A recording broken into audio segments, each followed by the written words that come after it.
Moving on to the vowel of the week. The consonants of English really aren't that hard, right? The stuff's a bit complicated, you know, but English is a Germanic language, right? It developed out of Proto-European, and Proto-European had a ludicrous number of vowels. Like, absolutely ridiculous number of vowels. Proto-Germanic had an even more ridiculous number of vowels. Okay, that's why Danish has 26 vowels. Because Proto-Germanic had like 30 vowels, right? So, like all other Germanic languages, and unlike almost every other language on Earth, English has 20 vowels. Yes, that's right. You thought English had 5.5 vowels. No, English has 20 vowels. And the one we'll be covering today is the simplest one because I need to introduce this framework to you again. And I'd like to keep this video under 1 hour. So, the vowel we are introducing is STRUT. It is drawn as an upside down V, and it is present in its name. The U in strut is a strut.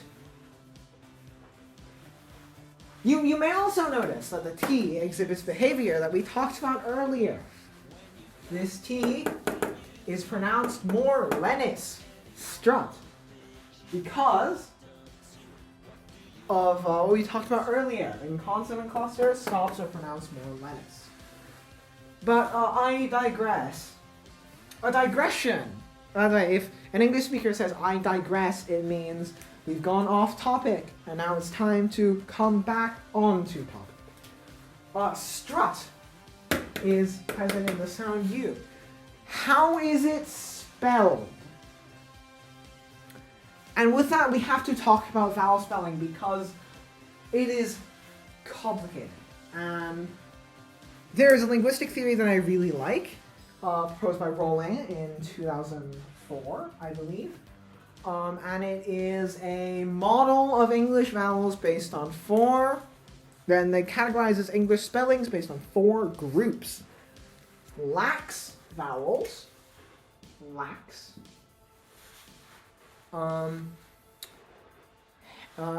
Tense vowels. Heavy vowels. And tense R vowels. And obviously there are 5 vowel letters in English. A, E, I'll give myself a little bit more space here. A, E, I, O, and U. Right? U is special because it actually has 2 types. But basically, lax vowels are spelled as they are. For example, the word meat.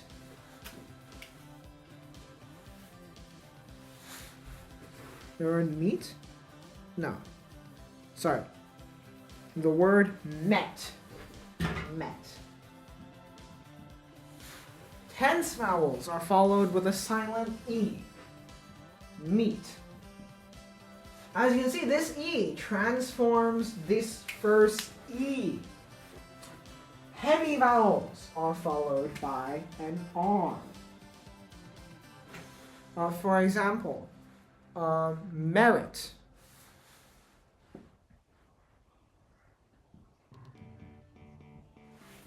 Merit.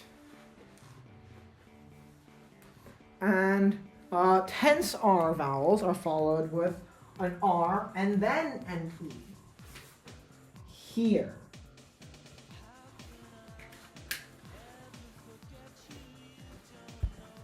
Right?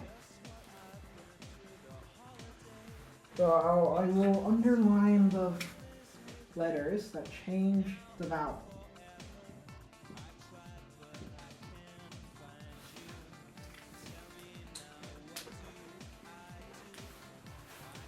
Right?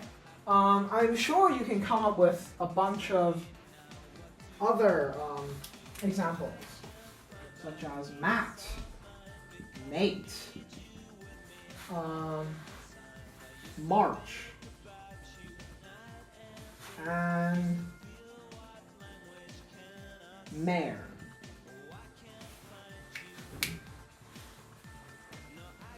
And this is what I'm calling the regular vowels, right? Now, what spelling is strut? Strut can be spelled as a lax U. For example, in the word strut.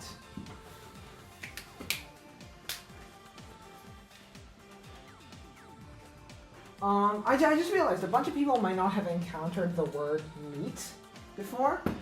M-E-T-E, meat, is a what's it called? I'm blanking. It's the opposite of an antonym. Synonym. That's right. It's a synonym of ration. Right? If you want to meet something to other people, you are distributing them.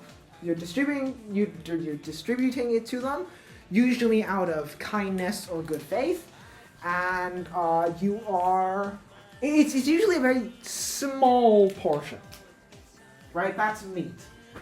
And a mare is a male horse.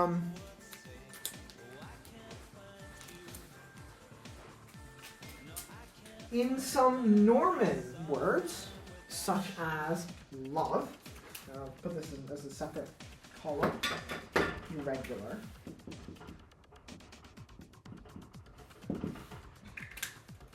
In some Norman words, strut can be spelled as love.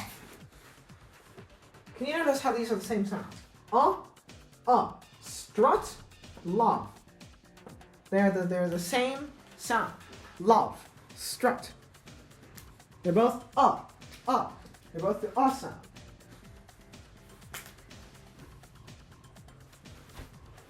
Right? Strut, love. Both the same sound.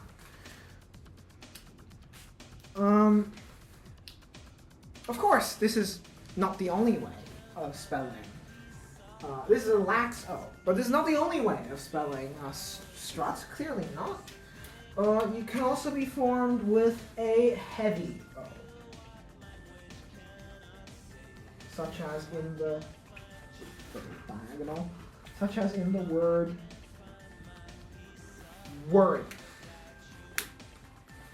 Worry.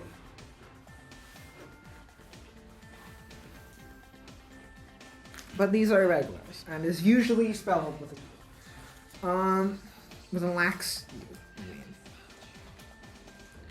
U. How do different accents pronounce this? Because consonants usually do not differ much in accents. It usually takes an exceedingly long time for consonants to change through, spirantization. Right? That is usually a thousands-year-long process. Right? Grimm's Law took like 2,000 years or something to completely get to its final form. And obviously no accent of English has been evolving for 2,000 years. Those are called separate languages, such as Frisian or Scots. Right? So instead, accents of English differ primarily in the vowels, because those are very, very, very easy to shift. But I picked strut because there's really not much dialectal variation. Most dialects of English pronounce it as strut, as However, Australians say oh. So there's that. But most dialects of English say right?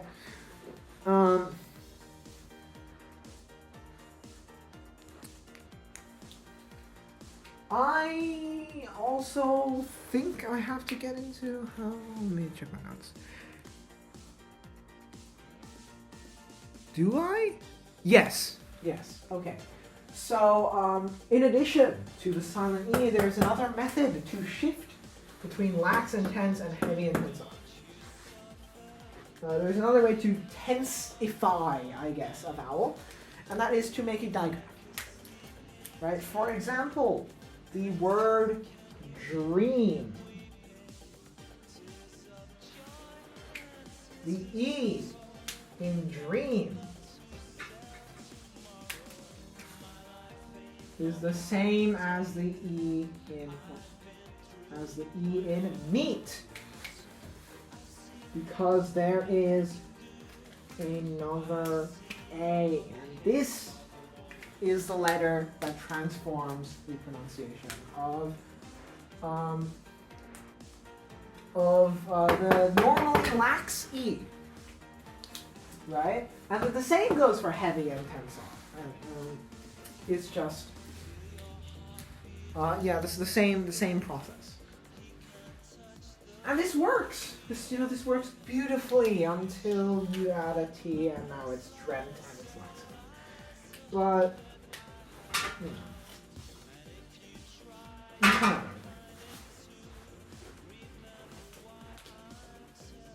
Dream and realm. But EA is actually an exception because it can be both lax and tense. But a lot of digraphs cannot be both lax and tense. Most digraphs actually cannot be both lax and tense. Most digraphs are usually all tense. And the first vowel is the form that it will take. And that's also why I like. That's also why I like this this system a lot.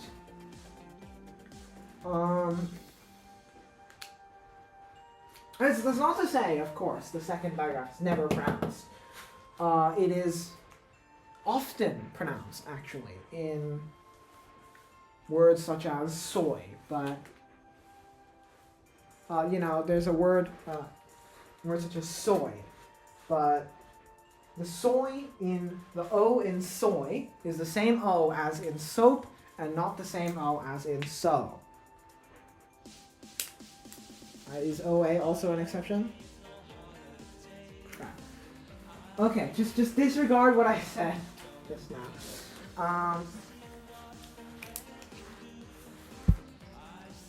Just check the source material.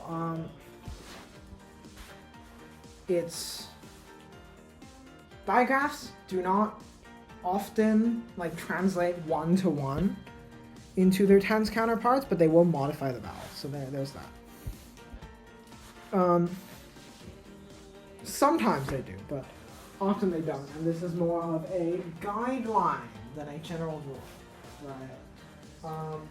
But I find it helps.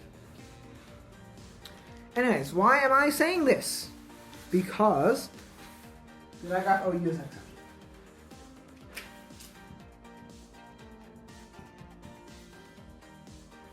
Digraph OU can be both tense and lax, and the tense form of OU is pronounced as strut, southern. Again, if you remove the suffix, it becomes south. But